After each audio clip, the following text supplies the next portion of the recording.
انا ما باذي حدا ولا زه چاته زیان نه رسوم او د چا ازادي تر پښو نه لاندې على کوم. طول بكتب عندي على الفيسبوك لمتابع. زه تل د خپل فیسبوک فالوورانو ته وایم چې د یوه کس د ازادۍ بریدونه هلته پای ته رسیږي چیرته چې د بل کس ازادي پیلیږي. كثير خطيره بس زه د سمندر له ډېرې خطرناکې لارې جرمني ته راغلم خو ارزښت یې درلود.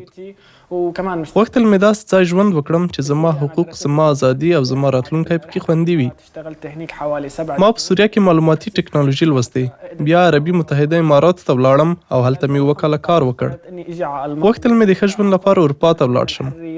اللي په 2015 کې مې جرمني ته د راتګ فیصله وکړه المسلمين بالمانيا څو د جرمني د قانون په وسیله له تضمین شوي ازادۍ ګټه واخلم. الغيرين المتزوجين په جرمني کې LGBTIQ له یو بل سره اړیکه درلودای شي او کولای شي د نورو واده شوو جوړو په شان یو ځای ژوند وکړي.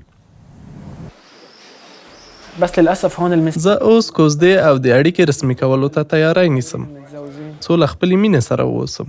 قانون مكافحه التمييز په بيحمي خواشینۍ همجنس بازان تر اوسه د عامو خلکو په څیر حقونه نه لري، التعنيف خو د تبعیض ضد قانون یې له ځورېدنې، تبعیض او تشدد نه ساتي. بيسمح الواحد يعمل تغيير جسد دا قانون همداشان خلکو ته د جراحۍ له لارې د جنسیت د بدلولو اجازه ورکوي. مع الهويه که ستاسې بیولوژیکي جنس تاسې له ټولنیز جنسیت سره جوړ نه وي، کولی شئ په جرمني کې مسناد بدل کړئ.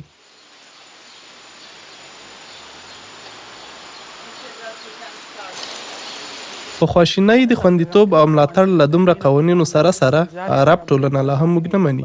دوی لا هم له هم جنس بازۍ سره مخالف دي. Ich mach dir ein bisschen die Augenbrauen nur sauber, ja? وعلى طول لما اروح على مناطق فيها تجمعات کله چې زه د عربو یا بهرنیانو د اوسېدو ځایونو ته ځم، بتعرض له ځورونې او بدو کتلو سره مخ کېږم. بتعرض لنظرات ما أنا منيحة.